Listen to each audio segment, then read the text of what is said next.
Imagine this. You're standing on the edge of a mystery so dark, so twisted, that uncovering it could cost you everything. The Grange, an abandoned mansion shrouded in secrets, has one door you never want to open. Tonight, someone will. What did Tuppence see? Was it a ghost, or something far more terrifying? The truth is buried beneath the shadows, and the people closest to her are hiding something. And it could be deadly.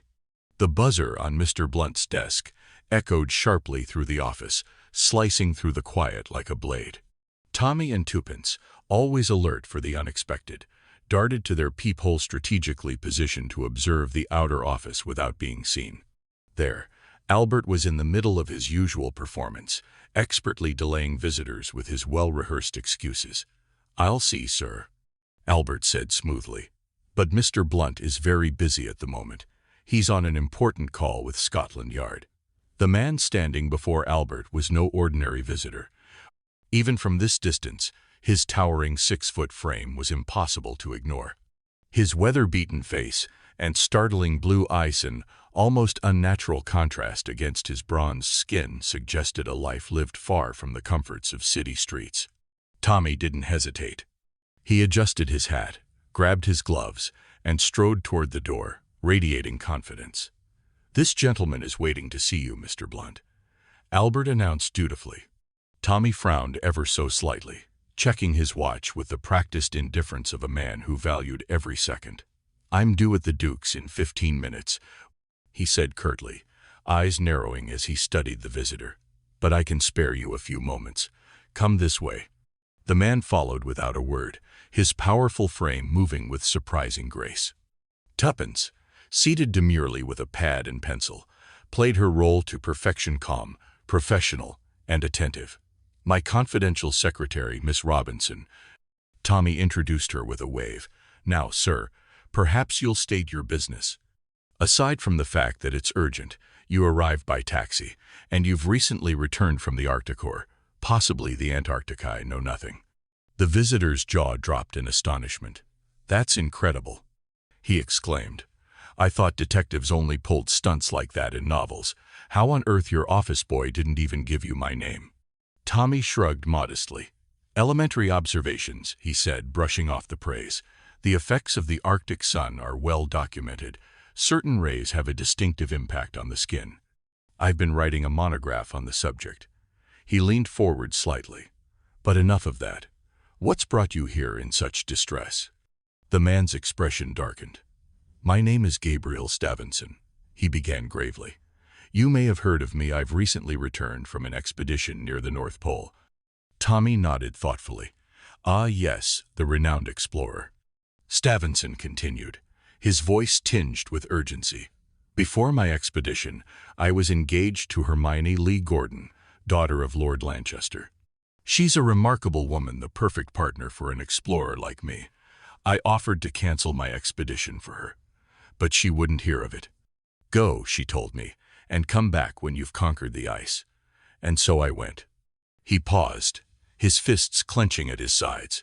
"When I returned just 3 days ago, I expected to find her waiting for me. But she wasn't there, Mr. Blunt." Tommy's eyes flickered with interest. "Wasn't there?" Stavenson nodded grimly. "She's gone, vanished without a trace, and I fear—" He stopped abruptly as if the next words were too dangerous to utter. Tommy leaned forward, his voice calm but commanding. "What do you fear, Mr. Stavenson?" Stavenson's answer was barely above a whisper. "That she never meant to be found." Stavenson began, his voice low and resolute. "If that were possible.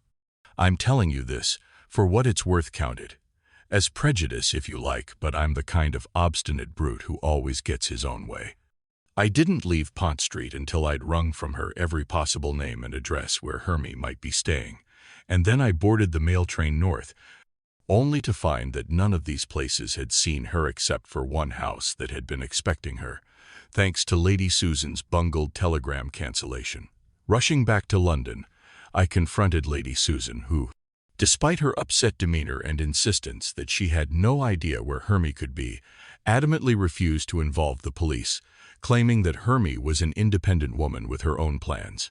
Yet just as I was leaving, A telegram arrived, its brief message declaring, "Changed my plans. Just off to Monte Carlo for a week." Hermie, but I never saw the telegram myself, only learning later that it had been handed in from Maldon, Surrey, a place where Hermie had no known friends.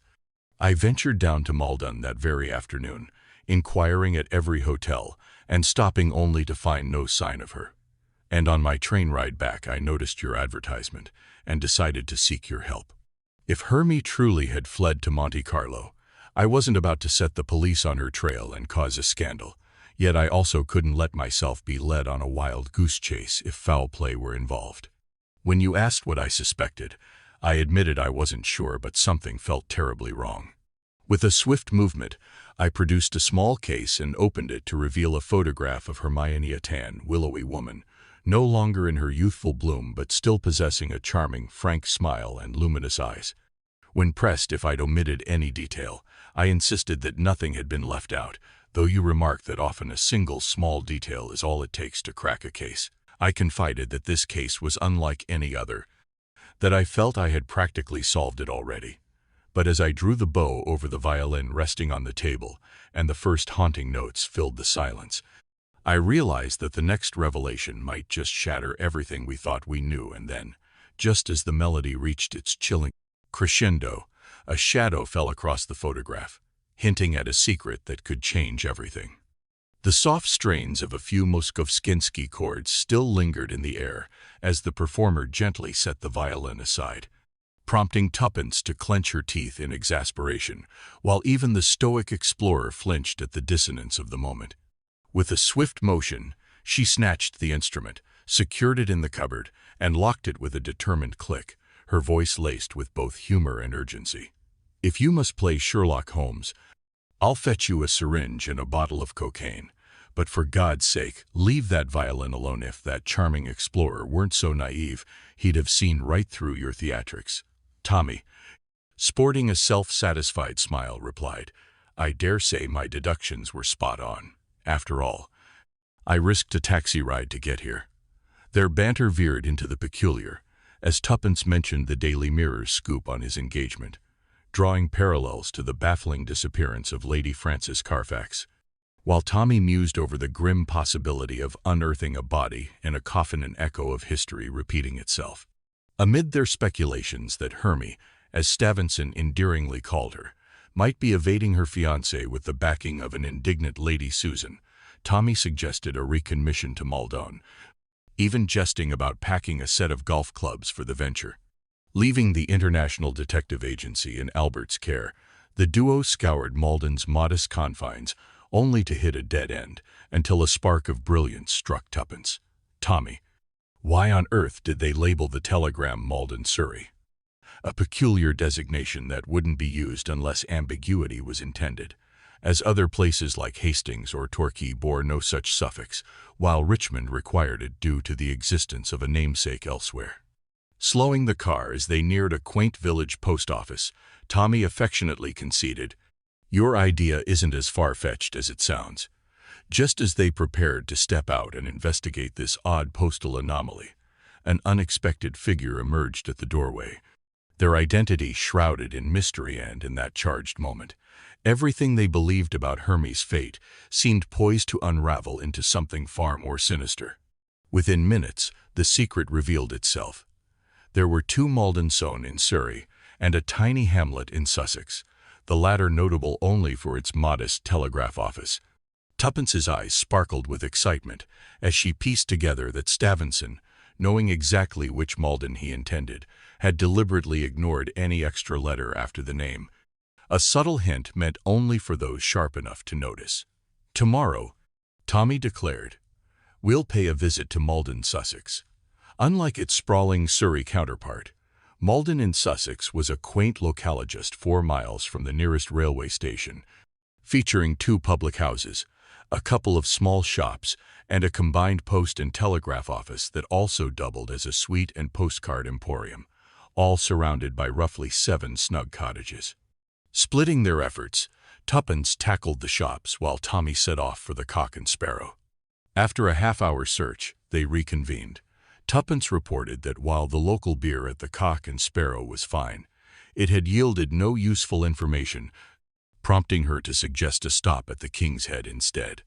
Determined, she returned to the post office, where a stern, sour-faced woman oversaw the counter just as a fresh-faced girl, still nibbling on a snack, emerged from the back room. As Tuppence casually sorted through a packet of comic postcards, she confided her frustration about a lost letter bearing her sister's address. Lee Wood. If memory served, the girl admitted that such letters were rare in that corner of the world, aside from the occasional missive about the Grange. "What's the Grange?" Tuppence inquired, only to learn that Dr. Horiston now owned it, having transformed the once grand estate into a nursing home for those in need of a rest cure. Tuppence's amused giggle was tinged with apprehension, as the quiet hamlet around them suddenly seemed to pulse with hidden meanings. Just as she was piecing together this latest clue, an unexpected, insistent knock echoed through the post office door, a knock that promised to shatter the fragile calm and pull their investigation into a direction they could never have anticipated. In a flurry of activity, Tuppence hastily selected a few postcards and paid when a sharp-eyed girl suddenly pointed out, "That's Dr. Horiston's car coming along now." Without hesitation, Tuppence dashed to the shop door just in time to see a sleek two-seater speed past, its driver a tall, dark man sporting a neat black beard and an unmistakably powerful, unpleasant expression vanish down the street. Spotting Tommy crossing over, she confided, "Tommy, I believe I've got it, Dr. Horiston's nursing home."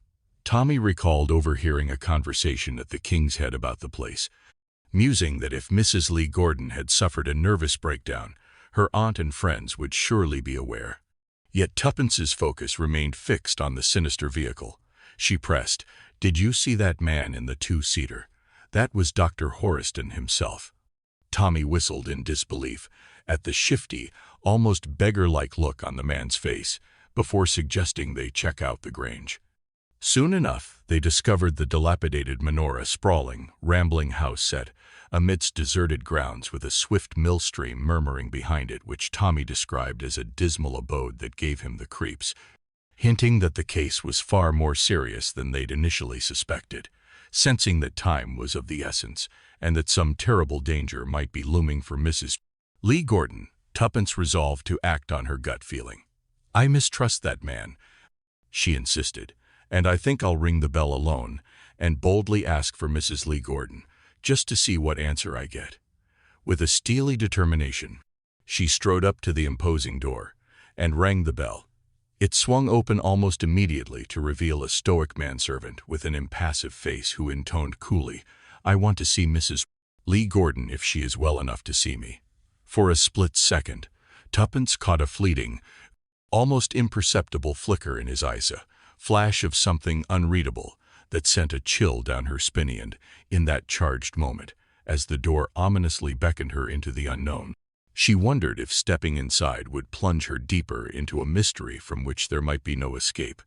Tuppence's pulse quickened as the conversation inside the house unfolded, revealing the first hints of something sinister beneath the surface.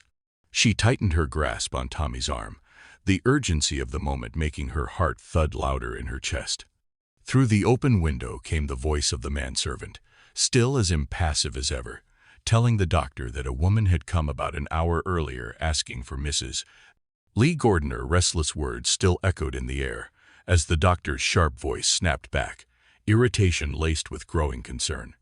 "And now this journalist?" he demanded, and with a sudden motion, he thrust the window open, catching the glint of sunlight in his eyes. That's when Tuppence and Tommy's eyes locked in silent shock. There he was, the infamous Dr. Horiston, his dark gaze scanning the immediate surroundings as if he were hunting for an intruder. His words cut sharply through the air, full of a chilling certainty. "It's the woman I mind most about. What did she look like?" Tuppence could hardly breathe as the manservant's answer confirmed her fears. The doctor seemed to know exactly who they were talking about, his voice tinged with recognition as he muttered, "Some friend of the Lee Gordon woman." The implication sank in, and the reality of their danger became all too clear. Tommy stiffened beside her as the doctor continued in a way that sent icy tendrils of fear climbing up their spines. "It's getting very difficult.